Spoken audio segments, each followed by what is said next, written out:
పిన్ని గారు వంటైందా? ఏమిటి ఏదో ఆందోళనగా ఉన్నారు? ఏం వంటే పిల్ల ఏం తోయటం లేదు. పిల్ల పెళ్లి దగ్గరికి వస్తుంది. మరీ చెప్పారు ఫర్నిచర్ ఆకర్షణీయంగా మన్నికగా ఉండాలని. మీ బాబాయికేమో డ్యూటీ తప్ప మరో ఆలోచనే లేదు. అయ్యో, ఇంతకీ ఏం ఫర్నిచర్ కొనాలి పిన్ని గారు? బాగుంది వరుస. ఒక చారండ కొత్త కాపురానికి కావాల్సిన సామాన్ అంతా కొనాలి. మరిగా సమస్య ఏమిటి? మన వరంగల్లో ఆ టేస్ట్ దగ్గర ఫర్నిచరే దొరకటం లేదు. దొరికితే ధరలు ఆకాశాన్ని అంటున్నాయి. భలే బాగుంది పిన్ని గారు. సంకలో పిల్లి సావతలా ఉంది. కామాక్షి గారి అమ్మాయికి మన వరంగల్లోనే కొన్నారు. అక్కడ ఫర్నిచర్ చూస్తే ఎంతో ఆశ్చర్యం వేసింది. నేను వచ్చేసాను. ఏంటి వదిన గారు కామాక్షి అంటున్నారు? నా గురించేనా? ఏంటి సంగతులు? నూరే లాయిషు, మంచి సమయానికి వచ్చారు.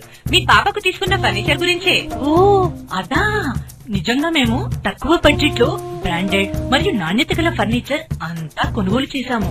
మన వరంగల్లో ఇంత చక్కటి ఫర్నిచర్ రీజనబుల్ రేట్ లో దొరుకుతుందని నేను అస్సలు అనుకోలేదు. ఎంత చల్లటి మాట చెప్పావమ్మా. ఇంతకీ ఆ షాప్ ఎక్కడా?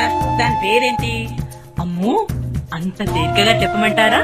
మరి నాకేంటి? వదిన గారు అలా అనకండి. మీరేది అడిగితే అది. ఇంకా ఏముంది సీక్రెట్? మన చిలక ద్వారా ఊరంతా తెలిసిపోతుంది. Location Shri Bhadrakali furniture mart, Shivanagar near under bridge, Warangal.